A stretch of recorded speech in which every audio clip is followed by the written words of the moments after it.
Good afternoon. Today I'm going to be reviewing the Addiesdive AD2066. This watch is available from addiesdive.com for €58 in three colour options: white, mint green and space grey. Of the three colour options, I think this white version is the best looking. So firstly, let's look at the box that the watch comes in, and then I'll talk you through the specifications of the piece. So the watch comes in this black plastic pelican style case which has 4 clips. I'll show you the interior. In the underside of the lid we have a foam protective panel, and in the base we have a second foam protective panel, and the two foam panels do a good job of protecting the watch in shipping from any damage. Now I want to give credit to Addiesdive for this, because this is a low tier €58 price point piece, but this is a good quality black plastic pelican style case, and it's definitely better quality than the cardboard watch boxes that Pagani Design are using, for example, on watches that are more expensive at the €100 price point. However, I would like to see Addiesdive update the branding to the watch box, because it still has the original emblem and also Addiesdive text font logo, and I would like to see the modern fonts used on the dial for better continuity. But I have to appreciate one is going to get some cost-cutting measures at €58 to make this a viable piece to retail. So with the watch you get this owner's instruction manual, clear concise diagrams. The instructions are in English and it details the operation of the movement used, which is the Seiko VH31 quartz. And again, I would like to see the branding updated. Same applies to the warranty card, which has the old branding, and on the reverse it isn't stamped or filled in, so that is something I would like to see Addiesdive do. But however, I'm pleased to report that the AD2066 is covered by a 2-year international warranty, which at €58 is exceptional and they deserve credit for, because usually low tier brands only cover watches with a 12-month international warranty. To get 2 years of warranty on a €58 watch really is a credit to Addiesdive. This is the tag that comes to the watch, and again it has the old branding, so I'd like to see this updated. And lastly, one also gets this pin punch. No shank to it, it's finished well, and the pin is the correct size for punching out the push pins used in the push pin bracelet, so good to get this included. So with regards to the specifications of the piece, we have a 37mm case diameter. Now this is something to note, because Addiesdive specify on their website addiesdive.com that this is a 36mm diameter piece, but in reality it's a 37mm. We have a lug-to-lug measurement of 46mm, a thickness of 11.2mm, and a lug width of 19mm. The oyster style bracelet tapers from 19mm at the lugs down to 16mm at the 2-button push clasp. 2-button push clasp is signed to a good standard with the Addiesdive emblem and Addiesdive text logo engraved, but however there's a lack of continuity. I would like to see Addiesdive delete this and update it to the new Addiesdive fonts logo on the dial, which is very aesthetically pleasing. This font used does work very well with the daily wear piece. It is suitable and it works on this piece, and it's just a shame that they haven't updated it and engraved the same font logo, because there's a lack of continuity. They've got the old Addiesdive logo which is used on their dive pieces on the bracelet clasp, and also there's a lack of continuity with the crown, because you can see they've also signed the crown with the old emblem. They should delete this and engrave an A in the same font used on the dial, because that would make it more aesthetically pleasing, and just have continuity with the branding on the watch box, the owner's manual, the warranty card, the tag, and also the clasp and the crown. Continuity throughout. But I have to appreciate this is €58 and one is going to see some cost-cutting measures to make this viable to retail at that price point. Now, the crystal is a cost-cutting measure because we have K1 glass. K1 glass is a compromise between mineral crystal and sapphire crystal. So K1 glass is hardened and therefore more scratch resistant than mineral crystal, but it's not as hard and scratch resistant as sapphire crystal. At this price point of €58, I'm not going to be critical of it. It is acceptable, and the benefit of K1 glass is that it has excellent clarity. The legibility is good. One can clearly read the mirror polished applied indices and the mirror polished Dolphin handsets. So legibility of the dial is good due to the clarity of the boxed top hat profile K1 glass crystal used. Now it uses blue tinted AR coating. Personally, I think it would look better if it was clear AR coating, because when I tilt the piece at an oblique angle you can see the characteristic blue hue of the AR coating. Now this is subjective. Some collectors like the blue hue of blue AR coating. I think blue AR works very well on blue dialed watches, but on other dial colours I think clear AR coating enhances the legibility and the clarity of the sapphire and K1 glass crystals used. So clear AR would look better, but however the blue AR coating does work very well. The quality of the mirror polishing to the applied indices is excellent, and also the quality of the mirror polishing to the Dolphin handset is also excellent. It's a highly reflective piece, but the AR coating works well.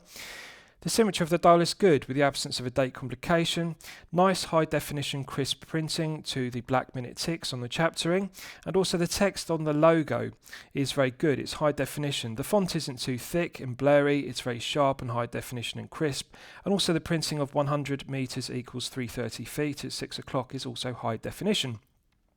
So the quality of the dial finishing and the execution of it in terms of the application of the applied indices and the mirror polishing and the mirror polishing of the handset is all very good.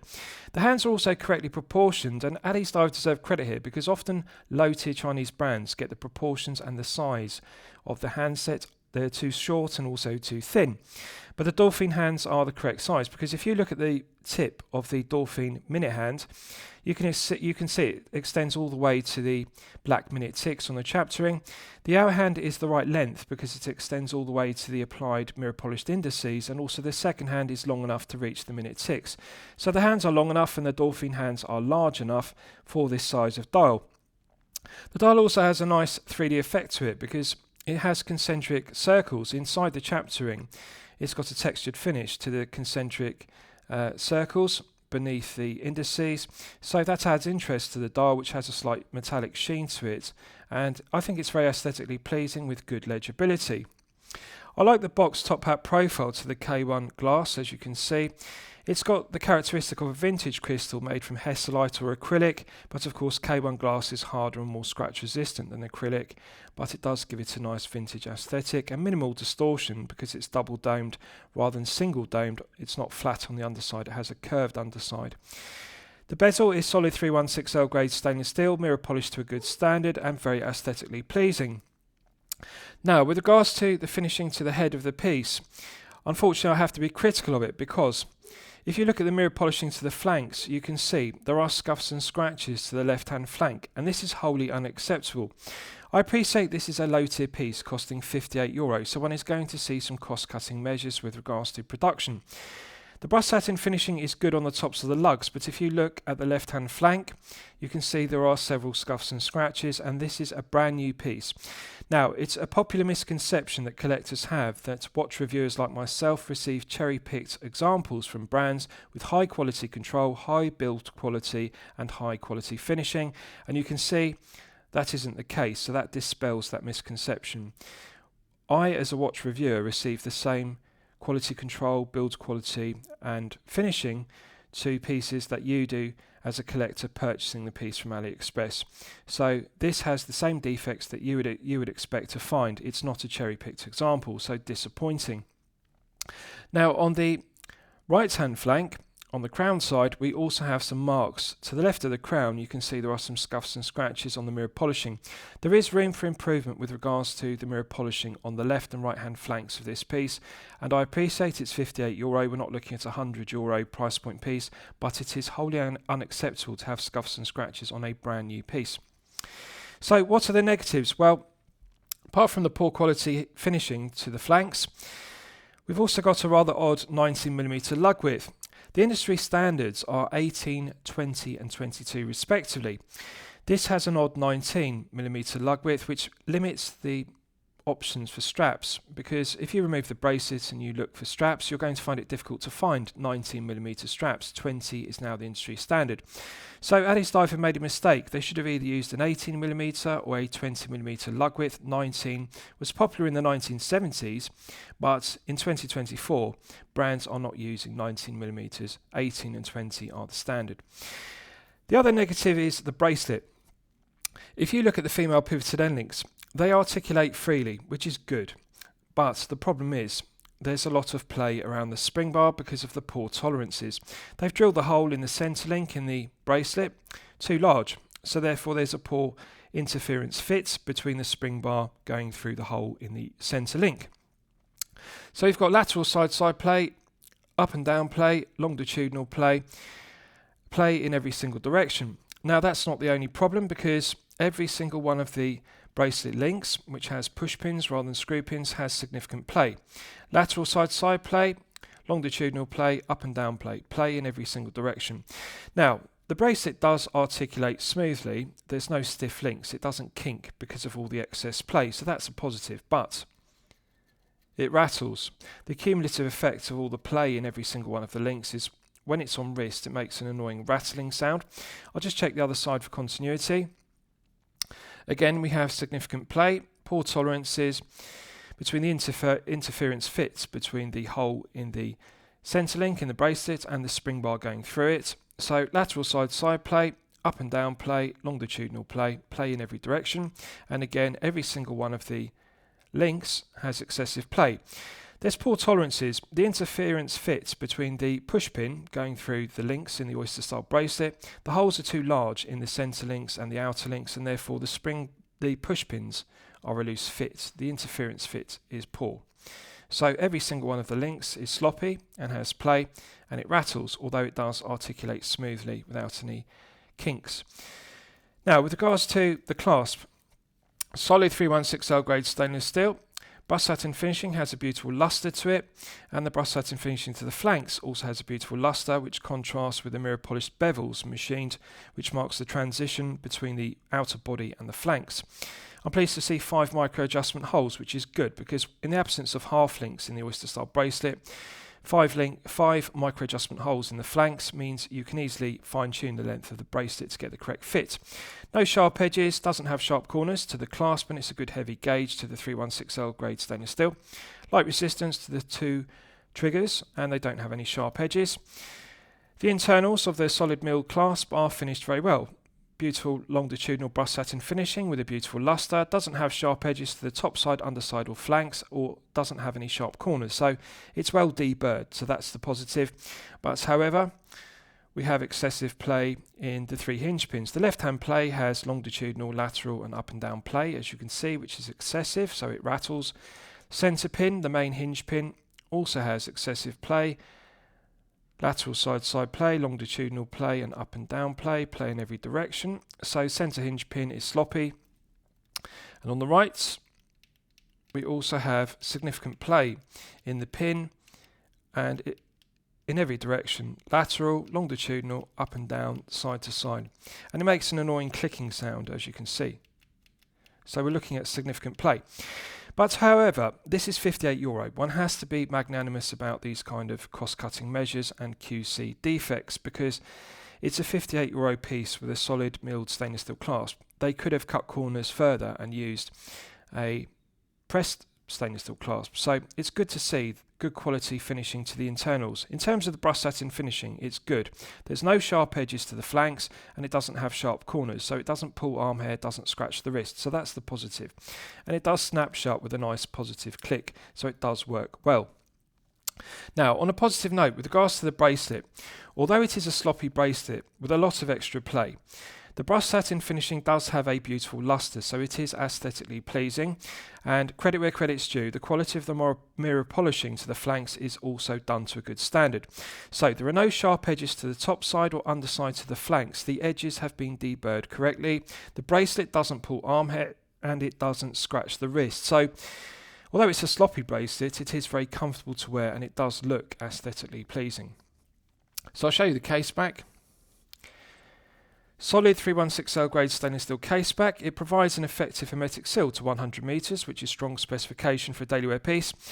But I think it would look better if it was sterile rather than engraved with this Addiesdive emblem, because this is the old emblem used on their dive pieces. This is a daily wear piece, not a dive piece. And again, there's a lack of continuity with the branding, because we have this dive emblem on the crown and also on the clasp, but not on the dial.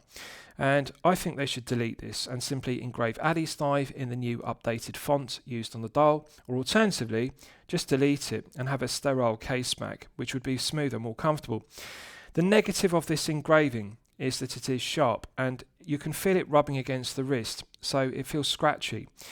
They could polish the case back and remove the sharp edges to the engraving, and that would further enhance the comfort of this piece, because when you wear this on the wrist for a long period of time, such as 8 to 12 hours per day, it is irritating because of the scratching of the sharp engraving.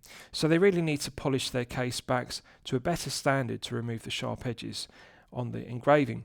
But the engraving is done to high definition standard, and it has the specification engraved around the circumference. The milled slots are deburred to a good quality, and we have concentric lathe tool machining to it around the circumference, so it's well machined. Now, on a positive note, the benefit of this being a Seiko VH31 powered piece is the caseback is very flat in the centre. It's not a bubble back caseback, and that means Addiesdive have been able to reduce the thickness of the caseback, and this piece is only 11.2mm as a result, even though it uses a thick boxed top hat style K1 glass crystal. So very low profile, and the flat profile is good, but it's just a shame it's not sterile or polished in order to remove the sharp edges. The female pivoted end links are solid, and they're a good tight fit to the head of the piece, so the end links themselves are a nice snug fit in between the lugs. They've also done a good job of deburring the undercuts to the flanks, which is good because this is only €58, so I might expect some sharp edges to the undercuts to the flanks, but on the left and the right hand sides, the curved undercuts, which is very nice, is deburred to a very good standard, so it doesn't have any sharp edges to it, and that is a positive. It's just a shame it has scuffs and scratches to the mirror polishing both on the left and the right hand flanks. Right, so I'll give you a wrist shots and you can see how it fits on my 8-inch wrist. Now, I haven't sized the bracelet, and I'm pleased to report I can easily fit 2 fingers underneath the bracelet at all times, so that indicates this will easily fit up to even a 9-inch wrist. So if you're a collector with a large wrist of over 8 inches, this oyster style bracelet has enough links to fit you. Now, this is clearly meant to suit collectors with a smaller wrist of 6 to 7 inches because it is a compact case, 37mm head of the piece, and we have a short lug-to-lug measurement of only 46. I often refer in my reviews as 48mm is the sweet spot, regardless of whether you have a 6 to 7 inch wrist or a 7 to 8 inch wrist respectively. 48mm is the perfect lug-to-lug. At 46, it's 2mm shorter than the sweet spot, so this will best suit collectors with a 6 to 7 inch wrist. If you have a 7 to 8 inch wrist, you're going to find it lacks enough wrist presence. Really, if it were a 39mm, it would have enough wrist presence for a larger wrist. But if you have a 6 to 7 inch wrist, you'll really like the compact case because the 46mm means there won't be a long overhang of the tips of the lugs, and there's a minimal gap beneath the curved undercut of the case. The tips of the lugs don't have a large gap, which is good. Addiesdive have made the correct decision by using female pivoted end links rather than male end links, which would have extended the lug-to-lug, because the oyster style bracelet pulls nice and snug to the wrist, and the articulation of the end link is good. It's not stiff, it doesn't kink, so the articulation of the end link is good. Nice minimal gap. Box top hat K1 glass crystal is very aesthetically pleasing. It gives it a nice vintage aesthetic of an acrylic or a Hesselite crystal. It's got that box top hat profile, rather like a piece from the 1960s or 1970s, so I like that. And the clarity of the K1 is excellent, and the blue AR coating also does a very good job, although I personally think clear would improve the clarity, but it does work very well. Mirror polished bezel is aesthetically pleasing, and the brushed satin finish on the tops of the lugs is good, nice grained finish to it, and also the satin finishing to the end links matches. Profile of the female pivoted end links is good. It matches the curve on the lugs, so they've done a good job of profiling the female pivoted end links. It's just a shame the tolerances are poor. So aesthetically pleasing piece, comfortable to wear because the lack of heft. This is only 113 grams. Now bear in mind it does have a very long bracelet, so if you remove several links from the bracelet, that's going to make this less than 100 grams, which is very light for a oyster style bracelet piece. So 37mm is good. The main negative is they've made a mistake with the proportions of the oyster style bracelet because it's 19 down to 16, and as I've detailed, 19 is an odd lug width. They should have made this 18 down to 16, or alternatively 20 down to 16, which are the industry standards for taper on an oyster bracelet, because as you can see, 19 down to 16 just doesn't give enough taper. It looks rather straight and parallel, and 19 just doesn't look right on a 37mm head of the piece. The lugs look too thin, and I really think they should have used an 18mm, and an 18 to 16 taper would have suited the 37mm head of the piece better. It's just an odd lug width, which reduces the number of straps you can put on the piece. The negative is the flat case back does feel scratchy due to the sharp engraving, so it's not comfortable. It really would be better if they made it sterile or polished, but I like the colour of the dial. The mirror polished dolphin hands are correctly proportioned and they're clearly legible, and the mirror polished applied indices are clearly legible. So legibility is good, and the K1 glass crystal is aesthetically pleasing. So it does feel light, but it's not comfortable due to the scratching of the sharp engraving on the case back. Right, so let's test the screw down crown execution. Solid 316L grade stainless steel crown, coin edge finished, and it's got a chamfer, so no sharp tips to the coin edge finishing, and it's engraved to a good standard with the Addiesdive emblem, but I think they should delete this and update it with the A from Addiesdive in this italic font, because as you can see, it's very aesthetically pleasing in the italic font. It suits this piece, and that the A would look very good engraved on the crown and also the clasp. I think that they should update it. But let's test the execution. Unscrewing it feels very stiff. There's a lot of friction. So the friction is caused by two things. Poor quality tolerances. The internal thread meshing against the external thread of the stainless steel crown tube. There's a lot of friction between the 316L grade stainless steel rubbing against the 316L grade stainless steel. So the crown thread rubbing against the thread on the crown tube is creating friction. Poor quality tolerances to the machining of the threads. It does unscrew with a minimal number of turns, which is good, but it just feels stiff. The other reason for the excess friction is the tight rubber O-rings. There are two rubber O-rings, one inside the crown and a second rubber O-ring gasket inside the stainless steel crown tube itself. So the two rubber O-rings provide an effective hermetic seal to 100 metres of water resistance, which is strong specification for a daily wear piece. They could have used a push-pull crown and 50 metres of hermetic seal. 100 with a screw-down crown is strong. But the rubber O-rings create friction around the winding stem and also the crown itself. So it's got two problems with friction, the threads and also the rubber O-ring gaskets, which indicates poor quality tolerances of the interface of the interference fits. So they need to refine that, improve it, but it does work okay, although it's very stiff. Now, this uses the Seiko VH31 quartz, which is a date complication quartz movement. So the negative is pulling it out to the first click is a phantom date setting position.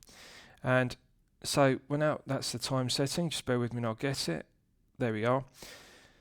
Time setting position again. Problem with wearing gloves and that this small crown is, it's difficult to get purchase on it with my index finger and thumb.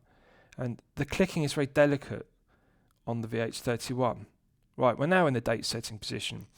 So it's got fine clicks. The first click and the second click are finer than an NH35A, for example, but I've got it.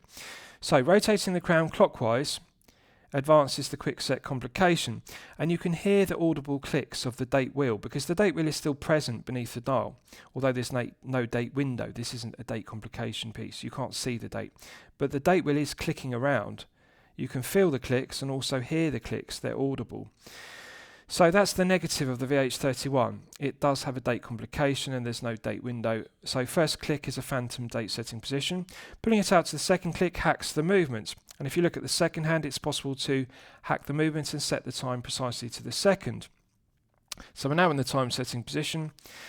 Very light resistance to the Seiko VH31 quartz. It has 2 joules, minimal friction to it, and this minimal backplay. I really like it. It's one of my favourites Seiko calibers. The VH31 is an outstanding quartz movement. It's reliable and well proven and very smooth to operate. So when you rotate the crown clockwise and anti-clockwise, there is some slight backplay. So for example, when I rotate the crown clockwise and anti-clockwise, you can see the minute hand isn't moving immediately. One has to rotate the crown more clockwise or more anti-clockwise in order to get the minute hand to respond. So there is some slight backplay in it, but it's acceptable. So that's something to bear in mind. You have to get used to taking up the slack in the movement. Pushing it back in, it's got a nice positive click, and you can see the second hand begins to tick around the dial once again. And this is something I like about the VH31. It runs at 4 ticks per second. Usually quartz movements tick 1 tick every second around the dial, but the VH31 has 4 ticks per second. So the second hand ticks with 4 ticks, and it has more of a smoother tick to it. It looks more like an automatic sweep of the second hand, which is more aesthetically pleasing. So I like the 4 ticks per second of it. So let's test screwing it back down. Now, the threads do pick up, but it's not immediate. Sometimes it takes a couple of attempts to get the internal thread of the stainless steel crown to pick up, to mesh with the external thread of the stainless steel crown tube. It does do it, but it's not pleasant because it sometimes takes 2 or 3 attempts, and then you'll get the threads to pick up. They also feel very stiff, so when you're rotating the crown and screwing it back down, it feels very stiff due to the friction of the rubber O-rings and also the friction of the threads, the stainless steel rubbing against stainless steel.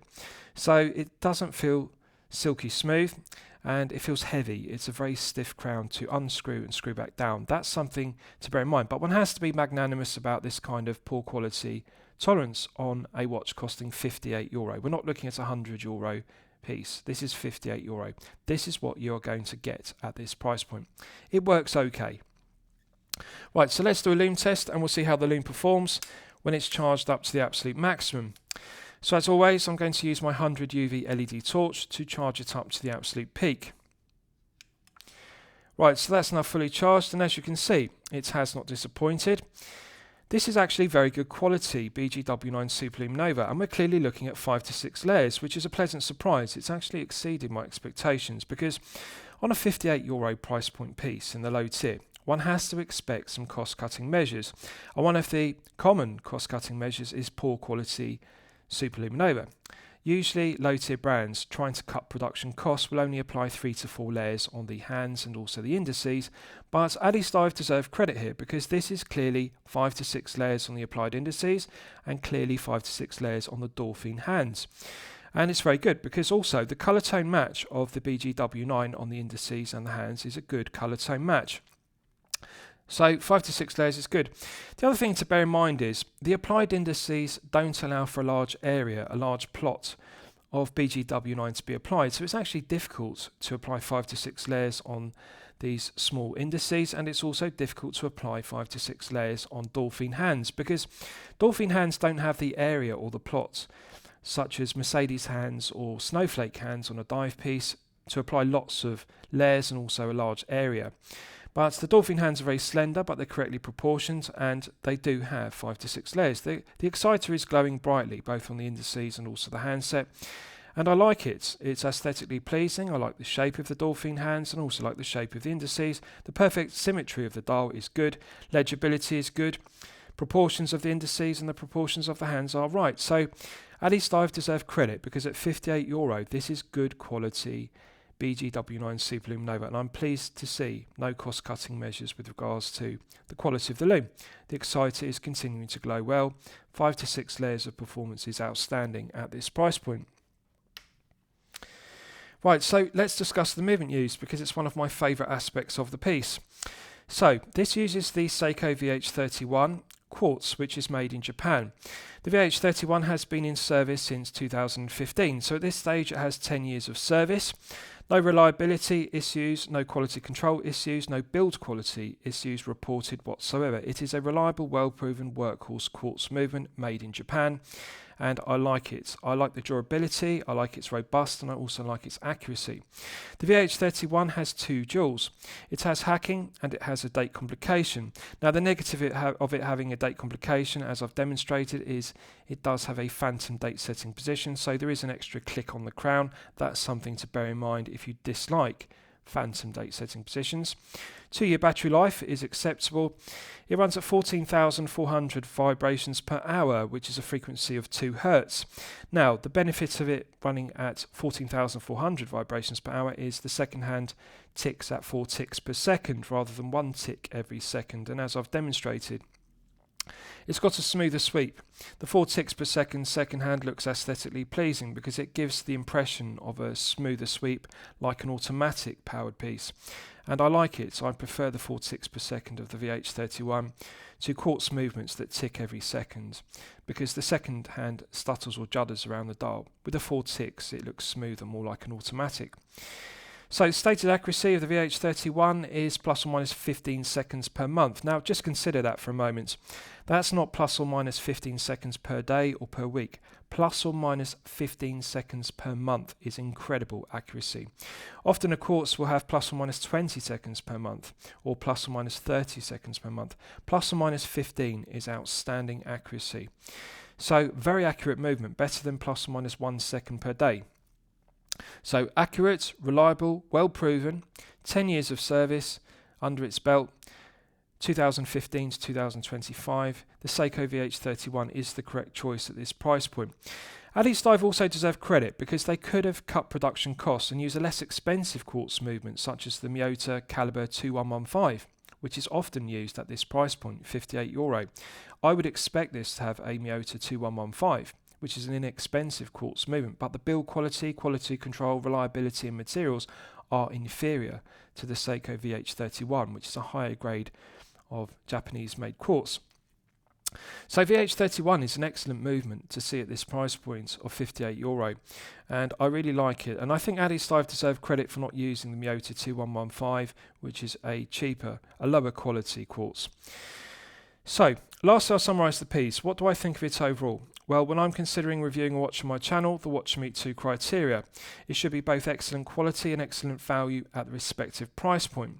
So this is €58 in the low tier. What we're looking at here is a good quality head of the piece on a poor quality bracelet. And of course it has the odd 90mm lug width, but the main negative of this watch is the poor quality bracelet. In terms of build quality, the finishing is good. No sharp edges to it, doesn't pull arm hair, so that's good. The luster is good to the brushed satin finishing. The mirror polishing is good, but it rattles. Excessive play, and also excessive play in the female pitted end link. So the bracelet is poor quality. The clasp is good quality. Despite the play in the hinge pins, the actual finishing of it, no sharp edges, no burrs, nice heavy gauge. The luster is good. The mirror polishing to the bevels is good. So the clasp is good at this price point. The bracelet is the negative. So, good quality head of the piece on a poor quality bracelet. Now, I'm going to be magnanimous about the K1 glass because it's €51. One isn't going to get sapphire. This does have a Seiko VH31. It doesn't have the Miyota 2115. So the specification is strong because we have 100 meters and a screw down crown. It's not a push-pull crown. BGW9 is excellent. The AR coating is also excellent. It does the job. So I'm going to declare it good quality and good value at €58, but I can't say excellent quality and excellent value because we have major problems like the scuffs and scratches on the mirror polishing to the left hand flank and the right hand flank. On a brand new watch, this is wholly unacceptable, regardless of this being €58. Scuffs and scratches to the mirror polishing is really unacceptable. So I'd like to see Addiesdive improve this and update it, and also improve the continuity of the branding, because the Addiesdive text font, I would like to see them match it on the clasp, the crown, and also the caseback. The caseback has sharp edges to the engraving, so that's another area which needs to be refined. So good quality and good value at €58. I'm going to recommend it to you for your consideration. I hope you've enjoyed my review of the Addiesdive AD2066. Please feel free to post your own comments below the video. Thank you for watching.